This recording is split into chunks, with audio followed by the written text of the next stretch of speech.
नमस्कार। भारत में सट्टेबाजी और जुए के कानून, सच कहें तो ये किसी भूल भुलैया से कम नहीं है। आज के इस गहरे विश्लेषण में हम इसी की परतें खोलने वाले हैं और इसे बिल्कुल आसान भाषा में समझने की कोशिश करेंगे।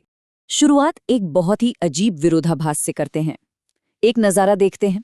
सड़क किनारे या किसी बस स्टैंड पर अगर कुछ लोग मजे के लिए लूडो खेल रहे हों तो पुलिस उन्हें गिरफ्तार कर सकती है। और सच में अहमदाबाद में बिल्कुल ऐसा ही हुआ था। लेकिन वहीं दूसरी तरफ करोड़ों डॉलर की फैंटेसी क्रिकेट ऐप्स खुलेआम और पूरी तरह से कानूनी तौर पर चल रही हैं। है ना अजीब? आखिर ये हो कैसे रहा है? आज के इस एक्सप्लेनर में हम इन्हीं पहेलियों को डिकोड करेंगे। हम बात करेंगे सट्टेबाजी के इस ऐतिहासिक विरोधाभास की, गेम ऑफ स्किल बनाम चांस के कानूनी पेच की, फैंटेसी ऐप्स के करोड़ों के अर्थशास्त्र की, जीतने के उस गणितीय भ्रम की, इसके मानसिक प्रभाव की और अंत में महादेव ऐप जैसे बड़े स्कैम की। पहला सेक्शन, सट्टेबाजी का विरोधाभास, एक ऐतिहासिक उलझन। अब भारत में जुए का इतिहास कोई नया नहीं है। महाभारत के समय से लेके 16वीं सदी के मुगलों और फिर अंग्रेजों के दौर तक ये हमेशा से समाज में मौजूद रहा है। लेकिन 1867 में अंग्रेजों ने द पब्लिक गैम्बलिंग एक्ट पास किया। इसका सीधा सा मकसद था सार्वजनिक जगहों पर जुए और जानवरों की लड़ाई पर पैसा लगाने को रोकना। और यहीं से हमारे सिस्टम का सबसे बड़ा कॉन्ट्रडिक्शन शुरू होता है। एक तरफ मोहल्ले में ताश खेलने वालों को पुलिस पकड़ लेती है, लेकिन अगर गोवा जाना हो तो वहां कसिनो में आराम से लीगल तरीके से पैसा लगाया जा सकता है। और ऑनलाइन दुनिया का तो पूछना ही क्या, वहां फैंटेसी प्लेटफॉर्म्स दिन दुनी रात चौगुनी तरक्की कर रहे हैं। तो ये दोहरा मापदंड आखिर क्यों है? सेक्शन 2, गेम ऑफ स्किल बनाम गेम ऑफ चांस, एक कानूनी खामी। इस पूरे विरोधाभास का जो जवाब है वो हमारे कानून के एक बहुत बड़े लूपहोल यानी खामी में छिपा है। और इसी लूपहोल ने आज पूरे फैंटेसी ऐप इकोसिस्टम को खड़ा कर दिया है। हुआ ये कि 1867 के कानून ने जुए को तो बैन कर दिया, लेकिन उसमें स्किल यानी कौशल वाले खेलों को छूट दे दी। कानून के हिसाब से गेम ऑफ चांस यानी जहां सिर्फ किस्मत चलती है जैसे स्लॉट मशीन, वो पूरी तरह अवैध है। लेकिन गेम ऑफ स्किल जहां दिमाग, शारीरिक क्षमता या रणनीति चाहिए जैसे चेस, वो लीगल है। अब सबसे बड़ी गड़बड़ ये हुई कि कानून ने ये कभी साफ ही नहीं किया कि कौन सा गेम स्किल है और कौन सा चांस। इसी खाली जगह का फायदा उठाते हुए अदालतें केस दर केस फैसले लेती रहीं। 1968 में कोर्ट ने कहा कि रमी खेलने में पत्ते याद रखने पड़ते हैं, तो ये स्किल है। 1996 में माना गया कि घुड़दौड़ में घोड़े और ट्रैक की कंडीशन एनालाइज करनी पड़ती है, तो वो भी स्किल हो गया। और फिर आया 2017 का वरुण कुंबर केस, जहां पंजाब और हरियाणा हाई कोर्ट ने फैंटेसी ऐप्स को भी ये कहकर लीगल कर दिया कि भाई इसमें तो खिलाड़ी और पिच का विश्लेषण करना पड़ता है। तीसरा सेक्शन, फैंटेसी ऐप इकोनॉमी, पैसों का खेल। अब जैसे ही इन ऐप्स को गेम ऑफ स्किल का ठप्पा मिला, इनके इर्द गिर्द एक विशाल आर्थिक साम्राज्य खड़ा हो गया।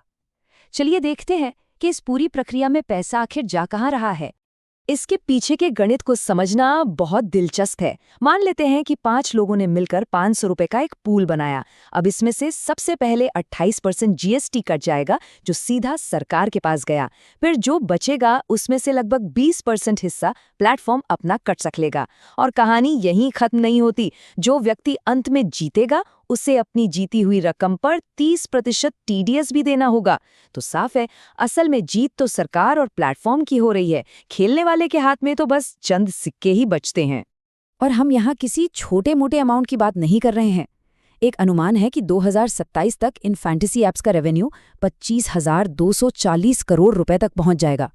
यही बहुत बड़ी वजह है कि बीसीसीआई, राज्य सरकारें और केंद्र सरकार, किसी को भी इस सिस्टम से खास एतराज नहीं है। इससे विदेशी निवेश आ रहा है, इकोनॉमी में पैसा घूम रहा है, इसलिए कोई भी इन पर सख्त रेगुलेशन लगाने की बात नहीं करना चाहता।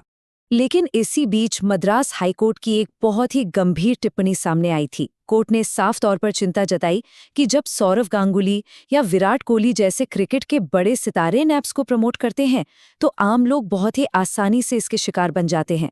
करोड़ों फैंस अपने हीरोज को टीवी पर देखकर बिना सोचे समझे अपना पैसा लगा देते हैं। सेक्शन 4, जीतने का भ्रम, गणितीय हकीकत। अब इन रातों रात करोड़पति बनने वाले विज्ञापनों की चकाचौंध से थोड़ा बाहर निकलते हैं और उस आम इंसान की बात करते हैं जो रोज पूरी उम्मीद से अपनी टीम बनाता है। क्या सच में कोई भी करोड़पति बन सकता है? गणित तो कुछ और ही कहता है। किसी भी मेगा इवेंट को जीतने की संभावना सिर्फ 0.000667% होती है।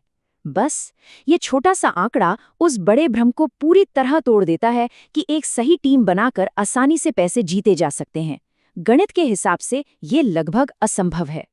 इसे थोड़ा और बारीकी से समझते हैं। एक व्यक्ति को 22 में से 11 प्लेयर चुनने होते हैं, फिर उनमें से एक कैप्टन और एक वाइस कैप्टन। अगर हम सारे संभव कॉम्बिनेशंस को जोड़ें तो ये 7,75,00,000 से भी ऊपर चले जाते हैं। स्टैटिस्टिक्स के नजरिए से देखें तो इस गेम का मेगा प्राइज जीतने से ज्यादा चांस तो भारत का प्रधानमंत्री बनने के हैं। 5वां सेक्शन, लत और दिमागी असर, मानव जीवन की कीमत। अब जब जीतना इतना ही असंभव है तो लोग लगातार क्यों खेल रहे हैं? इसका जवाब इसके बहुत ही गहरे मनोवैज्ञानिक असर में छुपा है। ये बात समझना बहुत जरूरी है कि ये सिर्फ एक बुरी आदत नहीं है। वर्ल्ड हेल्थ ऑर्गेनाइजेशन और अमेरिकन साइकियाट्रिक एसोसिएशन ने गेमिंग एडिक्शन को बाकायदा शराब और नशीले पदार्थों की लत के बराबर की कैटेगरी में रखा है। इसे पूरी दुनिया में एक बेहद गंभीर पैथोलॉजिकल डिसऑर्डर माना जाता है। विज्ञान ये साबित कर चुका है कि लगातार जुआ खेलने से दिमाग का वो हिस्सा डैमेज होने लगता है जो हमारे इम्पल्स यानी हमारी इच्छाओं को कंट्रोल करता है, और इसके नतीजे ग्राउंड पर बहुत खौफनाक हैं। अकेले तमिलनाडु में पिछले कुछ सालों में 40 से ज्यादा लोगों ने इस लत के कारण अपनी जान दे दी। यहाँ तक कि सेना के अनुशासित जवानों के भी इन ऐप्स के चक्कर में लाखों रुपए हारने की दुखद खबरें सामने आ चुकी हैं। छठा और आखिरी section, Mahadev app scam, online सट्टे का काला सच। अब हम इस बिना रेगुलेशन वाली दुनिया के उस सबसे खतरनाक हिस्से में चलते हैं जहां फैंटेसी गेमिंग की आड़ में सीधे सीधे अवैध सट्टा और हजारों करोड़ के स्कैम चल रहे हैं। महादेव ऐप स्कैम इसी डार्क साइड का सबसे बड़ा सबूत है। इसकी कहानी किसी बॉलीवुड थ्रिलर से बिल्कुल कम नहीं है। भिलाई में जूस और टायर की दुकान चलाने वाले 2 लोग कर्ज से बचने के लिए दुबई भाग जाते हैं।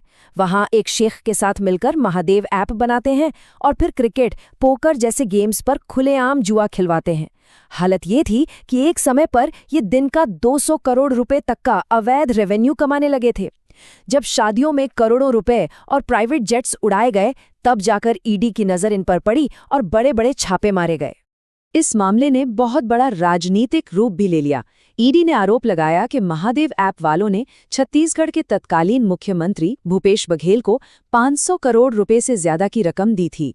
हालांकि यहाँ ये बताना भी उतना ही जरूरी है कि भूपेश बघेल ने इन सभी आरोपों को सिरे से खारिज कर दिया। उनका स्पष्ट कहना था कि एक राजनीतिक साजिश है और उन्होंने खुद इस ऐप को बैन करने की पहल की थी।